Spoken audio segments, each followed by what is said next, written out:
નમસ્કાર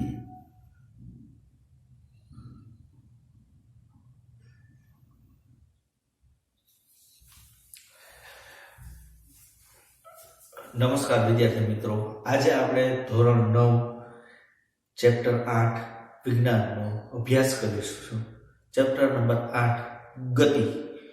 તો આપણે ગતિ વિશે ખ્યાલ મેળવીએ તો એમાં થશે આપણે કે રોજબરોજની જિંદગીમાં આપણે ગતિ વિશે ઘણો અભ્યાસ કરીએ, જેમ કે પક્ષીઓ આકાશમાં ઉડતા હોય, રુધિરનું આપણા શરીરમાં વહન થતું હોય,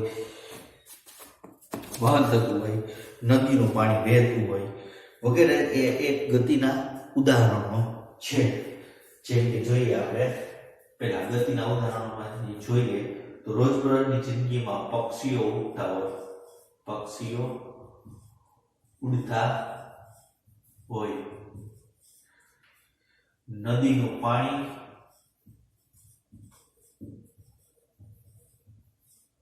વહેતું હોય,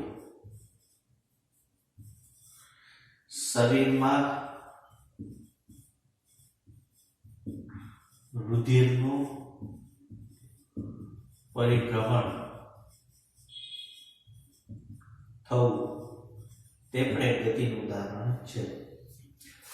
હવે આપણને પ્રશ્ન એ થાય, ગતિ એટલે શું?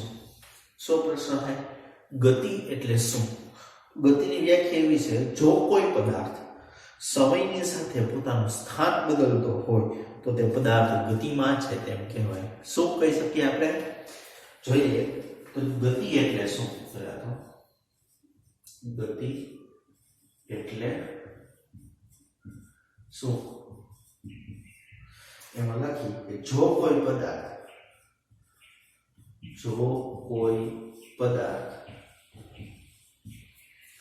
સમયની સાથે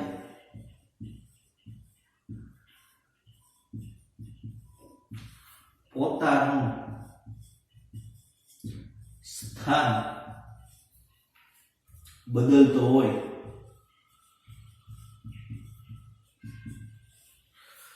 જો કોઈ પદાર્થ સમયની સાથે પોતાનું સ્થાન બદલતો હોય તો તે પદાર્થ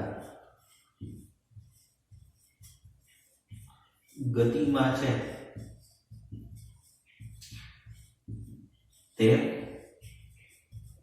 કહેવાય. આપણને ગતિની વ્યાખ્યા આપેલી છે કે જો કોઈ પદાર્થ સમયની સાથે પોતાનું સ્થાન બદલતો હોય તો તે પદાર્થ ગતિમાં છે તેમ કહેવાય. ધારો કે આપણે એક બસનું ઉદાહરણ લઈએ. એક બસ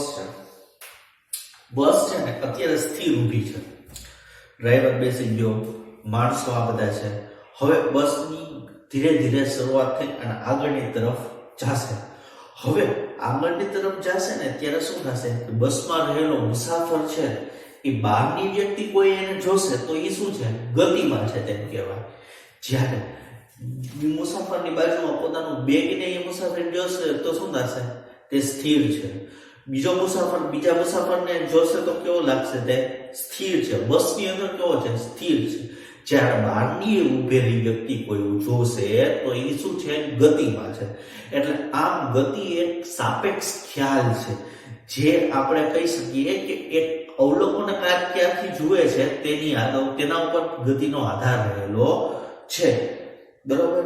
ગતિના ઘણા પ્રકાર છે. સુરેખાકાર ગતિ, વર્તુળાકાર ગતિ, અનિયમિત ગતિ, નિયમિત ગતિ વગેરે ગતિના પ્રકારો વિશે આજે આપણે આ ચેપ્ટરમાં અભ્યાસ કરીશું.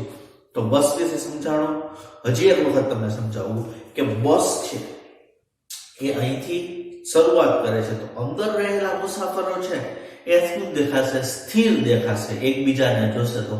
જ્યારે બહારની વ્યક્તિ જોશે બસના મુસાફરને તો તે ગતિમાં છે તેમ કહેવાય. હવે આપણે નેક્સ્ટ જોઈએ છીએ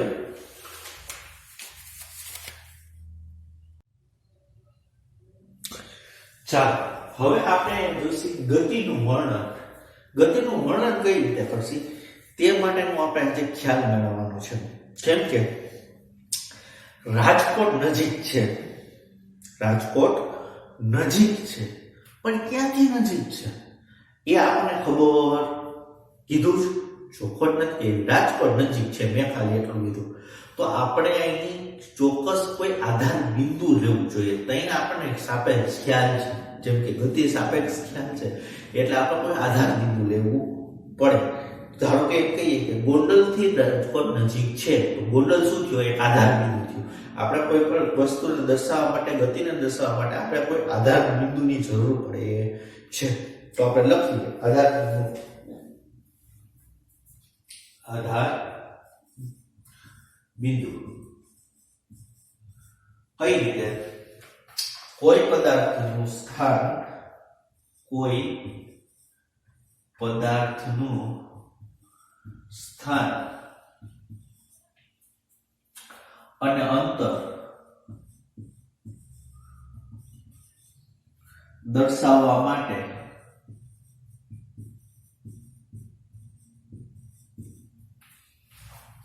કોઈ બિંદુ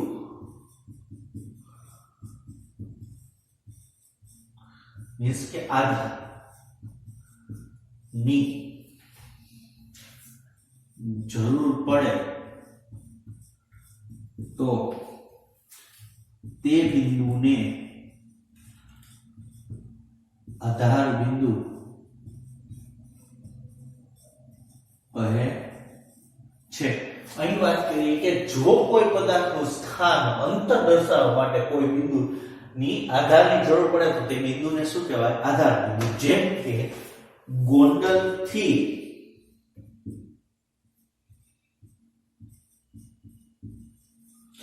રાજકોટ નજીક છે. ક્યાંથી નજીક છે? તો કે ગોંડલ થી. તો આધાર બિંદુ શું થયું? ગોંડલ. રાઈટ? હવે હું એમ કહું કે જો કોઈ પદાર્થ, જો કોઈ બિંદુ, જો પદાર્થ કોઈ બિંદુથી ગતિની શરૂઆત કરે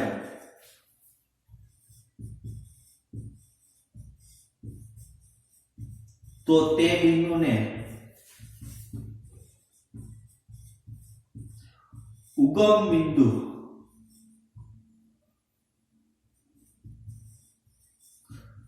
કહે છે. જો કોઈ પદાર્થ ગતિની શરૂઆત કરે તો તે બિંદુને શું કહીએ છીએ? ઉગમ બિંદુ કહીએ છીએ. રાઈટ? તો આપણે આ ગાંધીનગર, ધારો કે ગાંધીનગર અમદાવાદ થી નજીક છે, તો અમદાવાદ કોના ક્યાંથી ગાંધીનગર નજીક છે? તો અમદાવાદ થી. તો અમદાવાદ શું થઈ ગયું? આધાર બિંદુ. અહીં આપણે એમ છે કે ગોંડલ થી રાજકોટ નજીક છે, તો ક્યાંથી નજીક છે? તો ગોંડલ થી. તો ગોંડલ શું થયું? આધાર બિંદુ. તમને સમજાવો આધાર બિંદુ કોને કહેવાય? બરોબર. હવે આપણે નેક્સ્ટ જોઈશું ગતિના વર્ણનમાં બે સાપેક્ષ ખ્યાલો આપણે લઈએ. એક તો અંતર અને બીજું સ્થાનાંતર. પહેલી વાત કરીએ, એક છે અંતર અને બીજું છે સ્થાનાંતર. એક આ સ્થાનાંતર અને અંતર, આ બંનેની વાત કરવાની આપણે છે. તો અંતર એટલે શું? પદાર્થ કોઈ એક જગ્યાએથી બીજી જગ્યાએ જવા માટે કાપેલા કુલ અંતરને અથવા તો પથ લંબાઈને અંતર કહે છે. કોઈ પદાર્થ એક જગ્યાએથી બીજી જગ્યાએ જવા માટે કુલ જેટલી એની પથ લંબાઈ હોય ને એને આપણે શું કહીએ છીએ? અંતર. જ્યારે સ્થાનાંતર એટલે શું? કોઈ પદાર્થ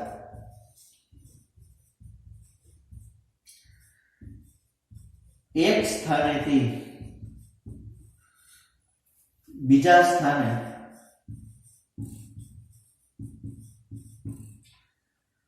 જવા માટે ચોક્કસ દિશામાં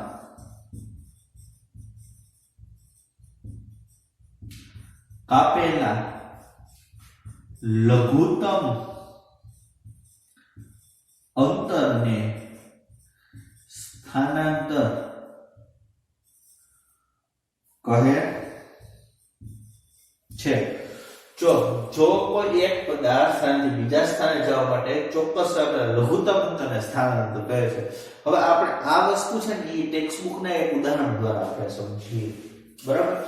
જોઈએ આપણે।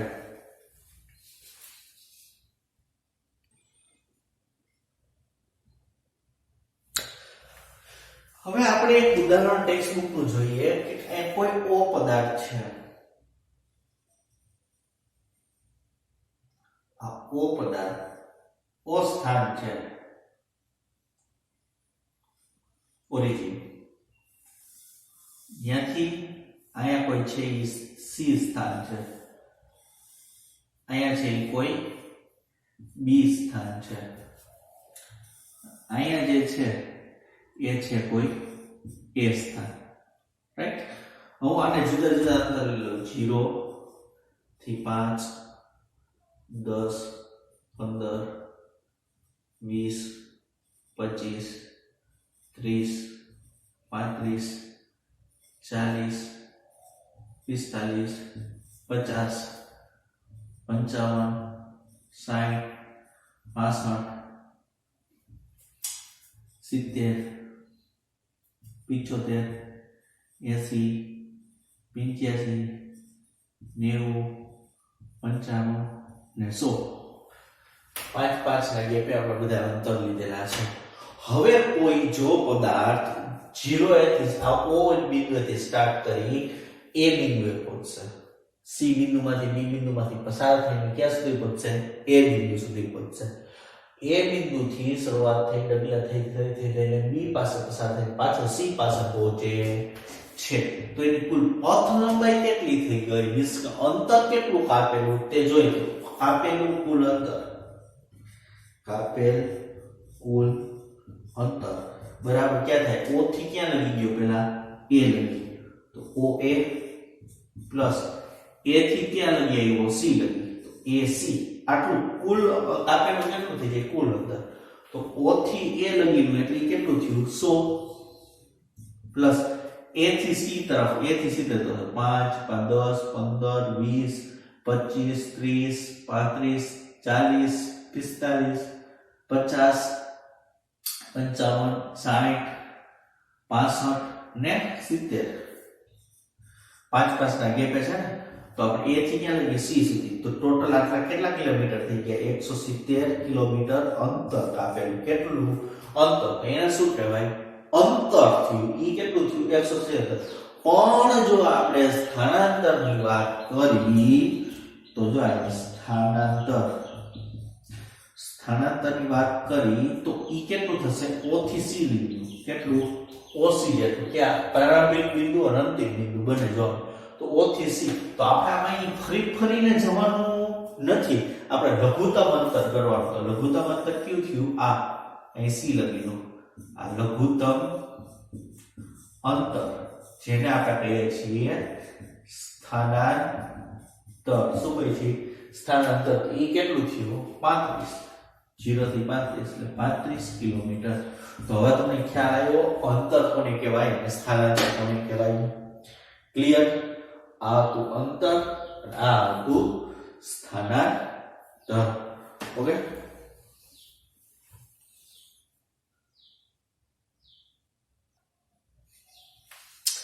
હવે જો આપણે કોઈ વાત કરીએ બીજી, તો આ ધારો કે પથ લંબાઈ છે અને સ્થાનાંતર, આ બંને વિશે એક ચર્ચા થોડી કરીએ। જો પથ લંબાઈ કંઈક હોય અને સ્થાનાંતર 0 હોય, આવું શક્ય થાય?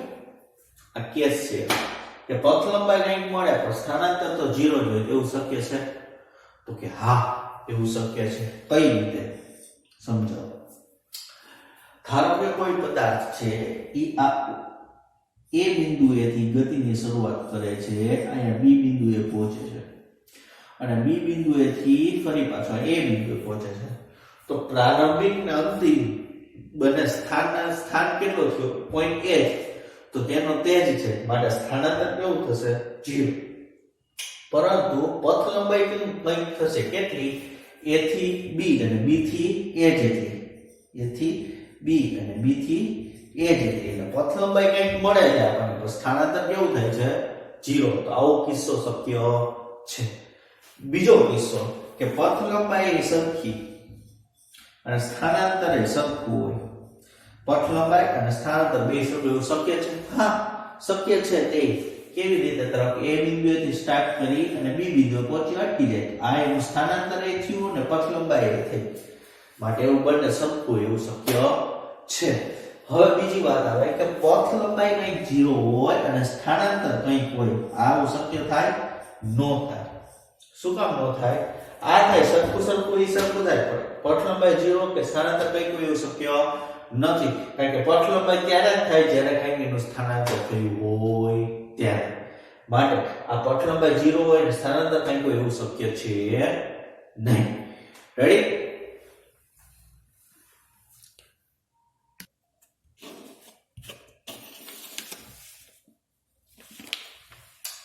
હવે આપણે વાત કરી 8.1.2 નિયમિત ગતિ અને અનિયમિત ગતિ હવે નિયમિત ગતિ અને અનિયમિત ગતિ વિશે આપણે સમજવું હોય તો એક ઉદાહરણ દ્વારા હું સમજાવું તમને કે ધારો કે તમારી પાસે ટાટા નેક્સોન ગાડી છે કઈ ગાડી છે ટાટા નેક્સોન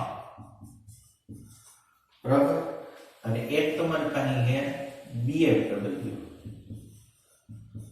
કઈ છે ટાટા નેક્સોન ને બીજી BMW છે ધારો કે 9 વાગે સવારના 9 વાગે આને હું મીટરમાં આપું દર્શાવું છું મીટરમાં સમજો 9 વાગે બંને કારો સ્થિર ઊભી છે તેનું 0 મીટર અંતર કાપેલું અંતર 0 મીટર છે જ્યારે 9 વાગે ને 5 મિનિટે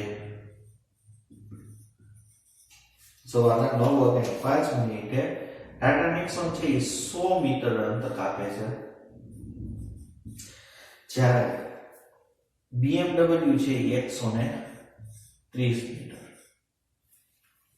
રાઈટ 9 વાગે ને 10 મિનિટે એટલે ફરી પાછી નેક્સ્ટ 5 મિનિટે આ 200 મીટર નું અંતર કાપે છે જ્યારે BMW છે એ 230 મીટર નું અંતર કાપે છે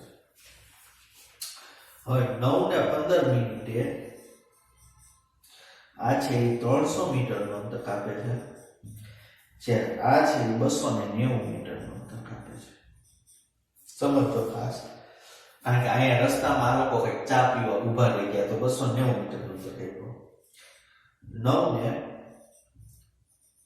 20 મિનિટે આ છે 400 મીટર નું અંતર કાપે છે અને જ્યારે આ છે 410 આ જોવે કે આપણે BMW વાળું કે પાછળ લઈ ગયા લીવર મારો એટલે ક્યાં લગી 410 મીટર નું અંતર કાપે છે હવે તમને અહીંયા હું સમજાવું છું કે આ બધેમાં ગતિઓ આ સમય છે કેટલા મિનિટના અંતરનો છે 5 મિનિટનો કેટલો ચોક્કસ સમય જ્યારે અહીંથી આનું અંતર કેટલું થઈ ગયું 100 મીટરનું અહીંથી 100 મીટરનું અહીંથી 100 મીટરનું અને અહીંથી 100 મીટરનું એટલે ટાટા નેક્સોન જે છે એ કેવી ગતિ કરે છે નિયમિત ગતિ એક સરખા સમયમાં એક સરખું અંતર કાપે છે તો એને કેવી કહેશે ટાટા નેક્સોન જ્યારે BMW છે એ પહેલા 130 ને જશે 130 થી 230 એટલે આમાં 100 મીટર નું અંતર કાપે છે આ 130 મીટર નું અંતર કાપ્યું 100 મીટર નું અહીંયા 60 મીટર નું અહીંયા 120 મીટર નું એમ અસ્તવ્યસ્ત અંતર કાપે છે સમય સરખો છે પણ અંતર જે ગતિ કરે છે જે અંતર કાપે છે એ અસ્તવ્યસ્ત કાપે તો આ પ્રકારની ગતિ હોય એને કેવી કહેવાય અનિયમિત ગતિ ટાટા નેક્સોન ની કેવી છે નિયમિત અને BMW ની કેવી છે અનિયમિત ગતિ બરાબર તો આપણે નિયમિત ગતિ અને અનિયમિત ગતિની વ્યાખ્યા લખીએ તો નિયમિત ગતિ પેલા હું લખું છું નિયમિત ગતિ તો નિયમિત ગતિમાં જો કોઈ પદાર્થ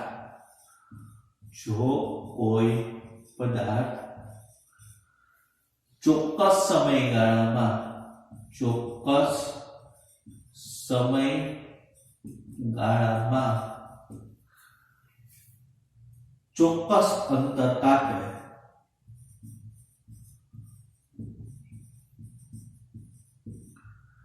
તો તે પદાર્થ નિયમિત ગતિ કરે છે તેવું કહી શકાય.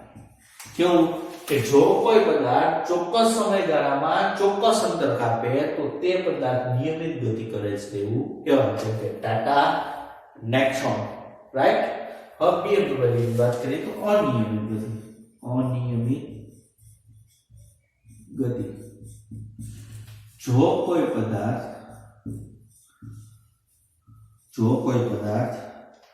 ચોક્કસ સમયમાં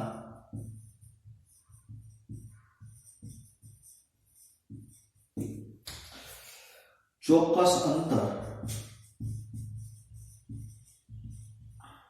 કાપતું ન હોય,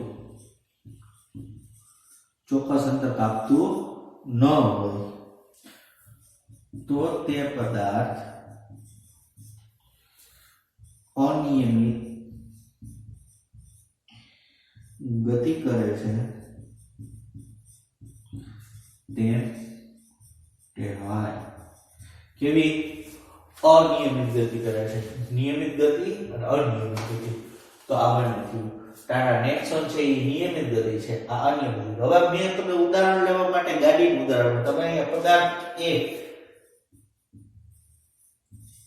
અને પદાર્થ B તેમ લઈને પણ ઉદાહરણ આપી શકો છો, બરોબર. તો આ હતું નિયમિત ગતિ અને અનિયમિત ગતિ.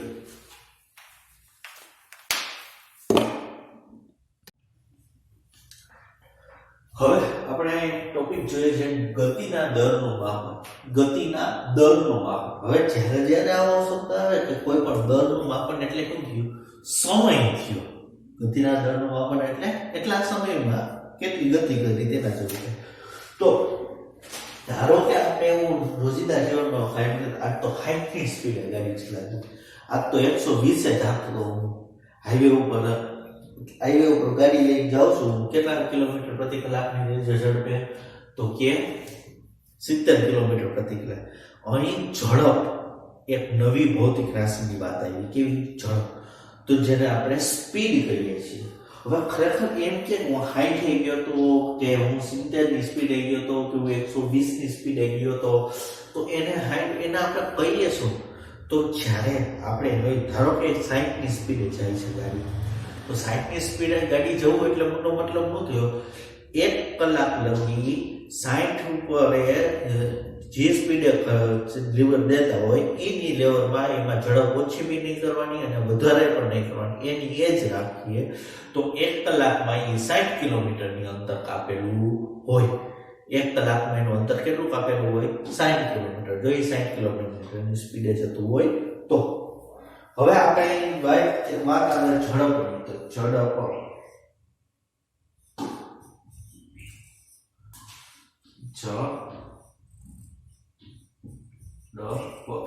just 1 minute.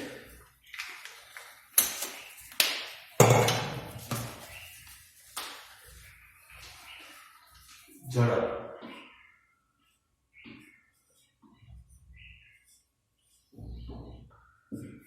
બરાબર શું છે? એકમ સમયમાં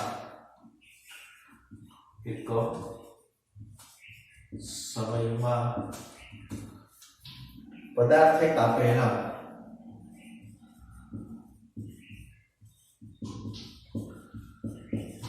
કુલ અંતરને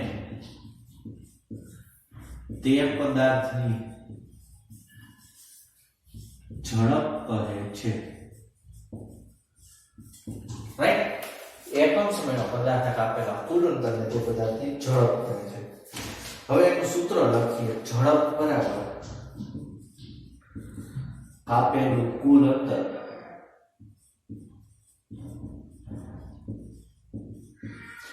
છેદમાં સમય. હવે તમારે આ સૂત્રો ઉપરથી વ્યાખ્યા યાદ રાખો કે વ્યાખ્યા ઉપરથી સૂત્ર કેવું જોઈએ? તો એકમ સમયમાં કાપેલું કુલ અંતર એને શું કહેવાય? ઝડપ, રાઈટ. હવે આપણે SI એકમોની વ્યાખ્યા કરી. SI એકમ એટલે હું પેલો તમારો સવાલ ઈ થાય SI એકમ એટલે સાહેબ એટલે શું? તો કે ઓલ ઓવર વર્લ્ડમાં આખા વર્લ્ડમાં તમને જે આના એકમો પ્રમાણભૂત રાખવામાં આવ્યો હોય એને કહેવાય છે SI એકમ. જેમ કે તમારા દળ, અંતર અને સમય એના SI એકમ છે દળના કિલોગ્રામ, અંતરના મીટર અને સમયનું સેકન્ડ. તો આ સૂત્ર છે ઝડપનું છે તેના એકમ લખીએ તો આપેલું કુલ અંતર એટલે મીટર અને સમય એટલે સેકન્ડ. તો આને આપણે લખી શકીએ મીટર પ્રતિ સેકન્ડ. હવે તો તમારી ટેક્સ્ટ બુકમાં તમને આમ આપેલું હોય કે મીટર ઇન્ટુ સેકન્ડ ઇન્વર્સ, તો ભી આ બંને કેવા છે? સાચા છે, કારણ કે આપણે છેદમાંથી ઉપર જાય તો માઈનસ ની ઘાત કેટલી થઈ જાય? માઈનસ હોય. તો મીટર ઇન્ટુ સેકન્ડ ઇન્વર્સ અથવા મીટર પ્રતિ સેકન્ડ બંને એકમો સાચા છે. રાઈટ. હવે આપણે વાત કરીએ છીએ સરેરાશ ઝડપની. તો આ ઝડપમાં અને સરેરાશ ઝડપમાં શું ફેર? તો હું તમને સમજાવું કે આપણે જ્યારે બાઇકમાં આપણે જાય છે 60 ની સ્પીડે ગાડી ચલાવીએ, વચ્ચે રસ્તામાં સ્પીડ બ્રેકર આવે તો આપણે શું કરશું? ધીમી પાડશું. વળી પાછું લીવર વધારે દેશે કે વચ્ચે કોઈ જગ્યાએ આપણે ઊભા રહીએ ચા નાસ્તો કરવા, પછી આગળ ચલાવ્યું એટલે આપણે ઘડીક વખત ચાલુ થઈ, ઘડીક વખત બંધ, અમુક વખત 20 ની સ્પીડ હતી તો અમુક વખત 60 ની સ્પીડ હતી, એટલે આપણે કોઈ ચોક્કસ અંતર આપણે કરી શકી નહીં. એટલા માટે સરેરાશ ઝડપની વ્યાખ્યા એટલે સરેરાશ ઝડપની વ્યાખ્યા એવી. તો આપણે સરેરાશ ઝડપ જોઈએ. સરેરાશ ઝડપ તો પદાર્થને કાપેલું કુલ અંતર, પદાર્થે કાપેલું કુલ અંતર છેના છેદમાં તે અંતર કાપવા માટે લીધેલો કુલ સમય. તે અંતર કાપવા માટે લીધેલો કુલ સમય. તો આને આપણે V એવરેજ એટલે ધારો કે 5 કલાકમાં 420 કિલોમીટરનું અંતર કાપે તો એની સરેરાશ ઝડપ V એવરેજ બરાબર કેટલા? કાપેલું અંતર કુલ કેટલું? 420 અને છેદમાં તે માટે કાપવા માટે લીધેલો કુલ સમય કેટલો લીધો? 5 કલાક. 5 કલાક. તો આ 420 ભાગ્યા 5 કરો એટલે V એવરેજ આપણને કેટલી મળશે? 84 કિલોમીટર પ્રતિ કલાક. જો અહીંયા ભાગાકાર કરીએ આપણે 420 ભાગ્યા 5 તો 8 5 40 ઉપરથી 2 ના 20 લીધા 5 20 00 એટલે આપણે 84 કિલોમીટર પ્રતિ કલાકની એવરેજ ઝડપ મળી. સરેરાશ ઝડપ મળી કેટલી? 84 કિલોમીટર પ્રતિ કલાક. રેડી? તો આ હતું ગતિના દરનું માપન, એમાં ઝડપ અને સરેરાશ ઝડપ. હવે પછીનો અમારો નેક્સ્ટ વિડિયો આવશે ત્યારે આપણે આ પ્રકરણને આગળ ચલાવશું. આજે અહીં સુધી રાખીએ. Okay, thank you.